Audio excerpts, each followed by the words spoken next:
Yo, yo, yo, what's good, listeners? This is the Chris Collins Show. We got Justin Delgado. He's already taking selfies in the studio. How's it going? It is going awesome, man. Great to be here. Yeah, this is exciting, man. You're my first musical guest on Strike a Chord, and we're blessed to have you in the studio, man. You are a very talented cat, knows how to play the guitar, the keyboard, the drum pads, and much more. But my main question is, what got you started in music?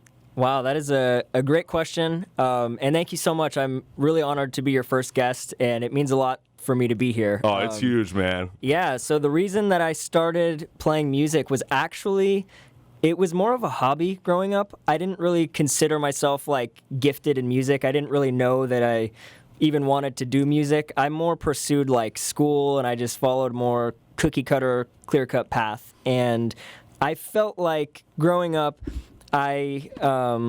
people really encouraged me a lot about music. I remember, I didn't know this at the time, but when I was like, I think 7 years old, I played Tears in Heaven by Eric Clapton at the talent show. I love that song. Yeah, and it's such a great song. I played it on the piano, and like my mom told me later, like, all the kids were playing like Mary Had a Little Lamb and like Hot Cross Buns, and you come up like a little 7-year-old and play Tears in Heaven by Eric Clapton. 7 years old? Yeah, and oh my. And so I just grew up.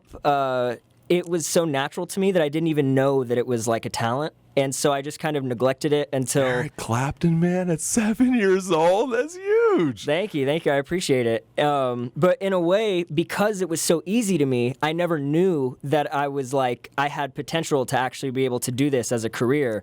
And it was only when I was 18 and I met these two guys who were really into music. They really opened my eyes to a lot of amazing music, and I would play music on their piano and kind of write songs and sing.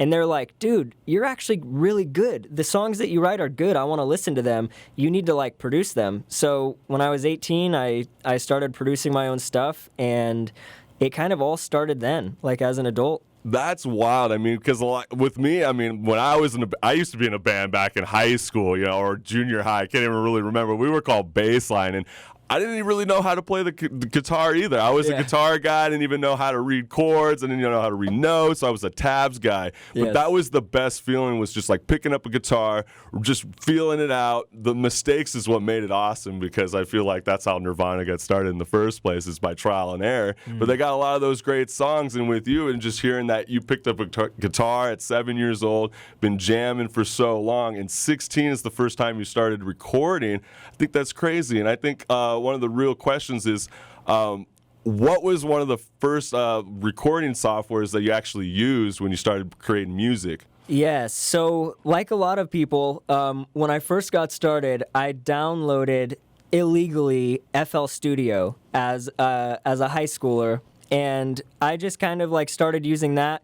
And later down the line, I realized that I don't want to make anything with any sort of pirated equipment or pirated software. And so I ditched all that software and waited until I could actually afford the real high-quality stuff, which is expensive for a reason, because it has a sound that even like producers who produce for like Demi Lovato, they use some of these sounds. And some sounds are expensive. I know Justin Bieber was talking about that in one of his latest songs, where he's like, the sounds that we use are expensive sounds. Yeah, because I was going to say, because I'm very familiar with Splice.com. Is that something that you're on? Yes, I love Splice. It's amazing, because you can search for a specific sounding like kick drum or snare and find it within seconds. Splice is amazing. I think every music producer should be on it.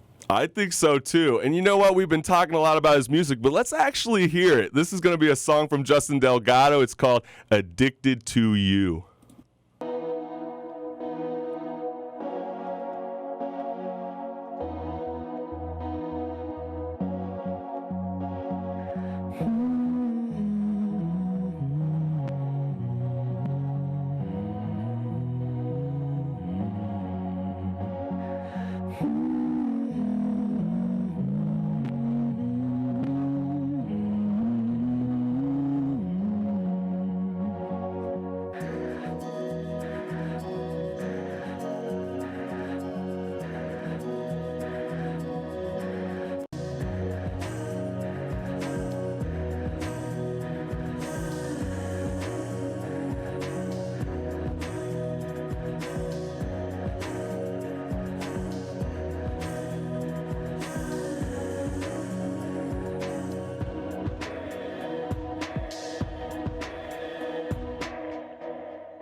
So, Justin, what do you want to tell us about Addicted to You? Where was the musical inspiration behind that song? Addicted to You. I was at my keyboard. I was playing a different song, and songs always come at the most random times where I don't even remember what I was playing.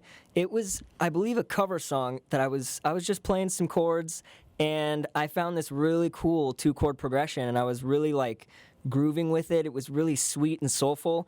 And then I just heard these words, I'm addicted to your touch, I'm addicted to you. And I was like, wow, this actually sounds really good. And I sat there playing it for probably like an hour, just singing those 2 lines over and over again. And I eventually, once I actually recorded it, I was like, I'm addicted to your love, I'm addicted to you. Songs, the words that you first have when you write a song, they usually will change. That's just kind of the springboard that gets it into the atmosphere. And so I think I wrote the song, and I sat down on my computer and produced it it was either the same day or the next day, which is amazing. That's that expensive sounds, what I'm talking about, how you're able to actually write a song and then have it produced the next day. That's only because of expensive software, for sure.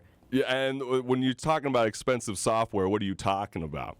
So that song was made completely with VSTs from Native Instruments Complete, and so I used a lot of Massive, a lot of Absynth. These are just some VST synth plugins that have a lot of really beautiful sounds, a lot of really soulful sounds, which I really appreciate. I dig it. It's very like atmospheric, you know, and sometimes, like you said, it's like a 2-chord progression, but sometimes that's what I always think with some of my favorite rock bands, for example. It's like sometimes doing too much is not always the way to go. Sometimes simplicity is what makes great music, and how you just said right now, you know, sometimes it's just a 2-chord progression, messing with some synths and having fun. Totally. That's what makes some great content, you know, and like, you tell me, what are some of your like musical influences when you start thinking about that kind of music? Because I know you started off as kind of an indie guy at first, but now you started to get into the synth world, you know? Are you a Synth Lord, or are you a... Yeah, I'd be fine being called a Synth Lord. That'd be pretty cool. I'm definitely far from it, though, right now. I am very much a beginner, I consider myself. And it's interesting, when you're indie, the progression is really odd, because you're just making your songs. So you always just stay the same, but people start listening to your music and they start liking it. And the transition for me happened, I did really get into this as an indie artist. Still to this day, some of my absolute favorite bands, Vampire Weekend, my all-time favorite band, their album Contra is, in my opinion, the best album ever made. The song Diplomat's Son on that album is actually my favorite song. And as a musician, I don't know if I've ever met a musician who has a favorite song, but Diplomat's Son by Vampire Weekend, it just captures everything that I want in a song. Because isn't that true, though? It's like, I can never pinpoint the #1 favorite song I like. I can possibly name my favorite top 3 bands, and I'm going to hit you with that. What's your top 3 bands, or R&B, or groups? Top 3 bands, definitely Vampire Weekend, and second would be Kishibashi, an amazing pop artist. He features the violin on most of his songs. This guy is just one of the most talented songwriters that I've ever heard. His music takes you to a new place, for sure. And then third, I would have to say, back in the day, I would have said Animal Collective, because I just love them. They have some of the best music that I've ever heard. Super electronic, super creative. They just make their own thing. They don't really, even in an interview, they were like, yeah, we don't even really care how people respond. We're just putting out what's in our heart. And I feel like that's one of the best ways for a musician to create. Not so much worried about how people will react to it, but just presenting the most genuine and authentic thing that they can. And so third, I would say Rostam, who is a producer who was in Vampire Weekend for a while. Oh, okay, interesting. Yeah, as you I did not know this. I really, really like Vampire Weekend. You really do, man. And since you like it so much, why don't we play Diplomat's Son right now? Let's do it. Let's do it, baby.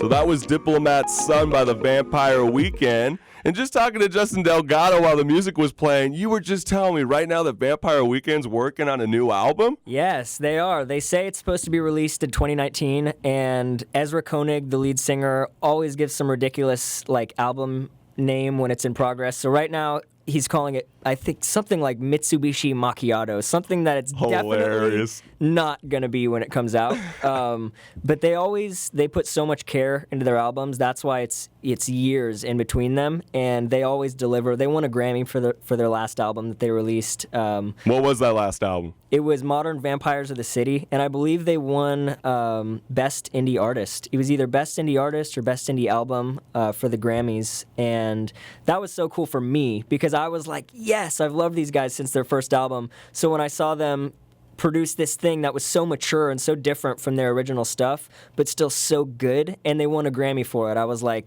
yes, that's amazing. You know, I want to hit you with this question because I always debate this with my buddies who are, watching the Grammys. Because with me, I start to get a little bit upset when I start watching these musical Grammy shows, because it's like I don't feel like they respect the whole genre of music anymore. Like, it's getting to the point where we don't even see who's the best rock album on TV anymore. We figured that out on Twitter or Facebook. And it's like, how do you feel? Because I know that you obviously saw the Vampire Weekend live on TV when they accepted that award, and that must have been an awesome feeling for you because that's your musical inspiration. Yeah. But to see that kind of go away, does that make you upset, or do you feel like people are just, over the Grammys kind of judging what's great music and what's not? I mean, that's a great question. It's interesting, like Grammys, mainstream media, all of that right now, it's kind of just like a Hollywood Walk of Fame. Like, what are people wearing? How do people look?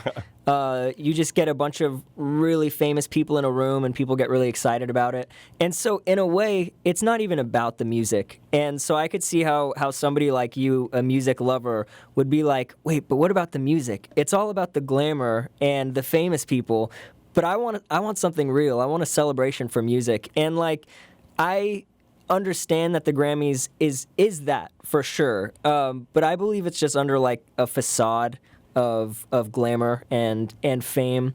It really is. And the only thing we hear about is like, oh, Nicki Minaj and Carter B, they just got into a fight. And it's like, no one cares. Yeah. Literally no one cares. And then it'll be like you're saying, it's like I was watching the MTV Music Awards, and they had Nicki Minaj back on there. And I'm thinking she looks like something out of Alice in Wonderland with that big old dress. And I'm thinking, what am I watching? I know. It's definitely outlandish. It gets really flamboyant.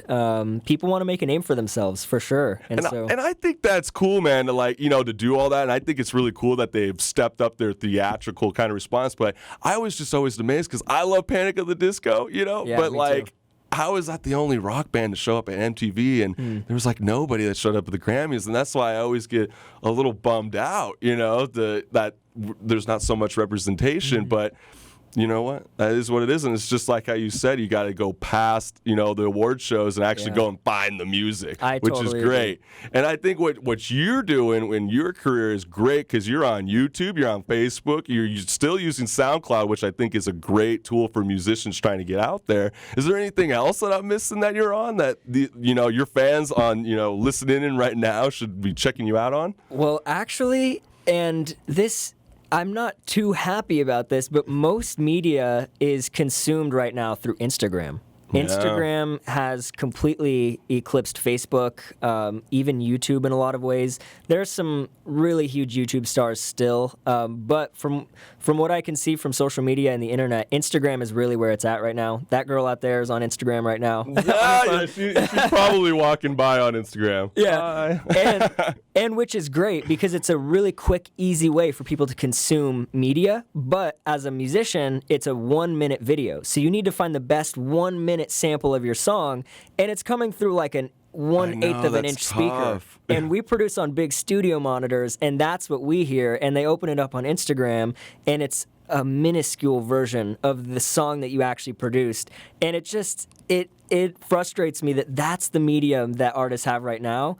But yeah, you can also route people, hey, check this out on YouTube, go to my Facebook, it has all my music, all that sort of thing. But that's what I'm saying. Man. When you're listening to this radio show and you're listening to Justin Delgado's music, we expect some studio monitors bumping right now because that's the way to do it. Yes. And you know what? Well, I'm going to show you another song from Justin Delgado. He doesn't even know this, but this is actually my favorite song that when I first discovered Justin, I thought this was his best track that he's got going right now. This is a brand new track from him called Night. You let me know what you think.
So that was Justin Delgado's track called Night. And you know what? We were just talking right now, and I was showing my homeboy while we were driving in the music video because he's never seen it. My buddy Eric, who's sitting right behind you, working the camera. We love you, baby.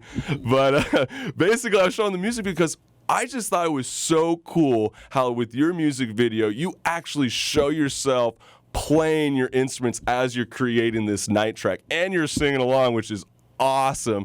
And what I think is just so groovy is because I got my buddy who shoots for the Chainsmokers, and the number one thing I always see all the time when I'm watching those hype up videos is you never see what's going on behind the board. Yeah. And that's the one thing I respected you with that, because that's always the thing I have a tough time trying to fall in love with EDM. I mean, as much as this is synth and that cool, really fun vibe, you're actually showing that you're not just doing a loop. You're not just picking up a beat from splice.com. You're actually using those beats and you're creating music. Yeah, exactly. And there's actually a quote from Deadmau5 where he says, EDM artists, when we have shows and we have like big festivals, we put on a show and we are doing a lot of the aspects live. But his quote literally is, but we just press play. All of us, we just press play. And it's tough as a solo artist trying to create an entire song live. That's a challenge because there's so many moving parts that how does one person produce all of this? And that's why like some of my favorite artists like Kishibashi, he performs live with a full band. So he has a guitarist and a banjo player and a bassist and a drummer, and he's up there with the violin and singing. And he also does looping where he just does it all himself. And that looping, the stuff that he does, you've never seen it before, and you get to see from scratch him create a song. And so I definitely appreciate, and I thank you for noticing, seeing the ingredients being put into the song and putting them all together so you can actually see behind the scenes. Because when I listen to pop songs, when I listen to the radio, I'm like, as an artist, how did they make this? What are these instruments that I'm hearing? It's so esoteric now. Because kids want to do what you're doing. Exactly. And a lot of people want to know what kind of gear you're using and stuff. And if they're going to hide behind the thing, it's like, how do I get inspired? And I was already inspired to want to go pick up an 88 key from Guitar Center and already rocking and rolling. Yeah. So, like, that's what was so groovy about it. Dude, thank you, man. Yeah, so I think that's, like, the sickest part. And like you just mentioned right now, as much as he's not EDM, but, Kishibashi, is that how you pronounce his name? It's Japanese, so it's Kishibashi. Oh, man, I am like a vanilla wafer, man. Like, I do look like a hot Cheeto right now getting burned from that Chargers and Chiefs game. But let's show him a track from him, because I think he's got a special talent you might have never heard. This song's called Manchester. So that was the track Manchester, and I'm going to have you pronounce the artist's last name so I don't embarrass myself again on the radio. Yes, Manchester by Kishibashi. Amazing guy. Look him up. You'll love him. Dude, he is awesome. I mean, what record label is he on? Joyful Noise Recordings. Joyful Noise. And where's that located? By any chance? I think it's in Seattle. Seattle? I'm not sure. That's cool, man. Yeah. But I mean, just to spin off from that, I know, are you playing any local shows kind of around? Or are you going to be traveling around the country? Like, where's some of your next concert? My next concert, that is a great question, because I'm currently developing the set for that concert with a program called Ableton Live, which is what Skrillex uses. He loves that software. It's an amazing software to be able to produce your songs live because it's all done through loops. And so, like we were talking about earlier, interesting. Yeah, you can give a full representation of a full studio-produced song live at a coffee shop. And wow. Yeah, and so I'm really excited about working on that set right now. Yeah, I mean, that's crazy that it's 2018 and you're adapting and you're never stopping picking up a new gear, a new software, a new instrument. So, I mean, it's crazy that you could just keep pushing and pushing to the limit.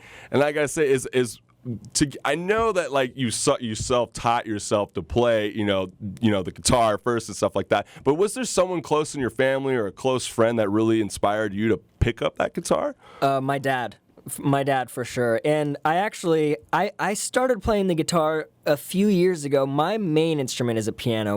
The bones in my fingers are bent from the way that I played the piano as a kid. Literally, because my dad taught me how to play a few songs as a kid, like when I was like, he's like, 5 years old. Faster! Go faster! Man, I wish. My family, My dad in particular, he has such a natural talent for music. Like he can play any instrument. He can just do it. He has songs. He's such a gifted songwriter. But because it was so easy for him, like I was saying earlier, it's like it doesn't even register that it's something you should invest in. And so for me, my dad taught me how to play a lot of songs as a kid. He passed down that musical gene to me for sure, but I spent my whole childhood playing video games and doing homework, and I'm like, man, if I could go back and raise myself, I would force myself. You're probably like, man, I was a mean Guitar Hero player, but you know what? I really want to step up away from the 5-button key, and I want to go 6 strings. Let's do it. Yes, that's exactly how I feel. I was a Guitar Hero master, and there's not a lot of money in that, turns out. I know there really isn't. You know, you might get some raffle tickets from Dave & Buster's if you have a really mean one. But you know what? I'm a master at the DDR set, so you and I might have to challenge each other because I mean, I know you could sing, but can you dance? That's a good question. We'll find out. That's too funny. That is hilarious. And like I said, I know one of your biggest musical influences is Skrillex. So why don't we play a song from him? What you requested. You like the song "Where Are You Now?" And why don't you tell us a little bit of why you like that song right now? Yeah, so Diplo and Skrillex came together, and they actually got Justin Bieber to sing. I believe he wrote the song with Pooh Bear, which is his writer who writes a lot of his songs. Pooh Bear is under the radar. He is behind so many major hits in Hollywood. Wow. Yeah, and most people have never heard of him, but he actually wrote this track, "Where Are You Now?" With Justin Bieber. Wow. Justin sings it, and Skrillex and Diplo produced it, and all those people put together created something that is amazing. I mean, it's got to be amazing because it's got over 1 billion views on YouTube. Let's check it out. Where Are You Now? Again, you're listening to the Chris Collins Show. We got Justin Delgado in the studio right now. What's good? Woo, baby. We were just listening to one of his musical inspirations that inspired him in the mainstream industry, and that right now that's Skrillex and Diplo, featuring Justin Bieber. And one of the things that we were just talking a little bit while the music was going, I was asking him, I go, yeah, I know you like the mainstream, and you know what, we got to keep up to current dates, obviously, but I asked him, a really simple question, which I was really shocked by his response, and I want to let everybody know who's listening on the airwaves right now. What was the first tape that you actually picked up? Yeah, so I actually started singing after I bought a Frank Sinatra CD at a thrift store. I love Frank Sinatra. I got his poster in my room, baby. Really? I love it. Yeah, wow, that is awesome. Yeah, I was at a thrift store. I saw this blue CD with Frank Sinatra in a white suit, and I was like, this looks so cool. It was calling out to me, and I bought it. It was like $3, and I listened to it on the way to school, and I was listening, I was singing along, and I was like, I can kind of sing these songs. I'd never sang before my whole life. I was 18, and I had the same range as Frank Sinatra. And that week, I joined the choir at my school. I was like, I'm inspired. I'm going to start singing. And then later that year, I was producing my own music. And good for you, man. I mean, you find yourself motivated at 16, and then you pick up an old tape, and you find something from the past, 50 years old? I mean, yeah.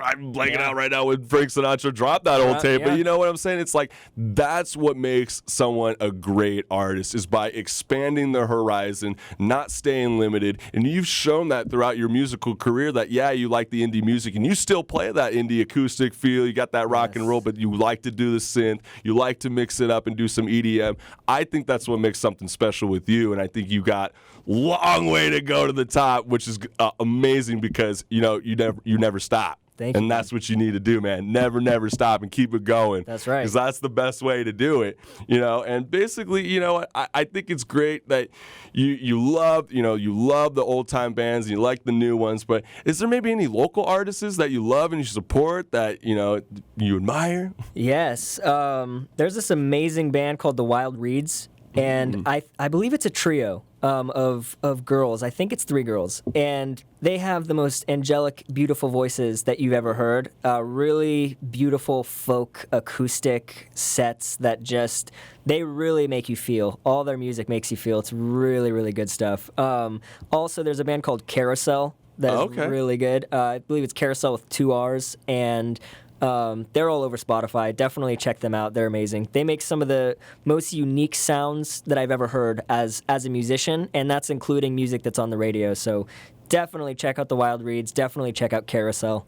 Cool. And like I was saying, you definitely need to check out Justin Delgado. And you're on Spotify and Apple Music? I am not actually, because the thing is, all my music right now is under the name Calvin. If you Gotcha. go on Instagram, YouTube, Twitter, it's My Calvin Music, all one word. And why were you calling yourself My Calvin Music? When I started making music, I was like, you know what, I need a name, and I had always loved the name Calvin, and just had this picture in my mind of what Calvin would be like as a musical artist, and I was like, I'm Calvin, like I'm gonna make music as Calvin, and so it's my. It's Calvin like your music. alter ego. What's that It guy? is. Oh, like there's that It EDM is. artist that's got that alter Yeah. ego. I love it. Yeah, but that was before. I've changed a lot since I first started making music, and so all my stuff is under Calvin right now, My Calvin Music. But what I'm going to be, I'm kind of in between names right now. Okay. Yeah. So we're on the hot seat. We're waiting for what Justin Delgado's going to be doing next. What will he show us?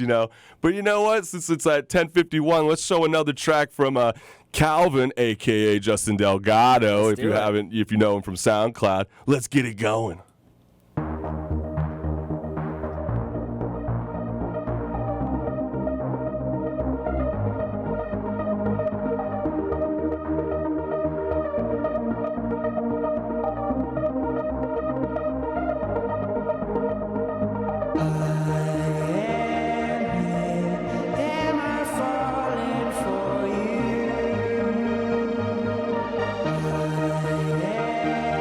Am I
So one last time, I want to thank Justin Delgado for coming to 22 West Radio and showing us his brand new music and stuff like that. We love you, man. You want to say any last words before you head out? Yeah, thank you so much. Play more music. Invest in your talents, people. You got to use these things so they'll grow. Exactly. I love that message, and let's keep that going. One last song from Calvin, You're Alive.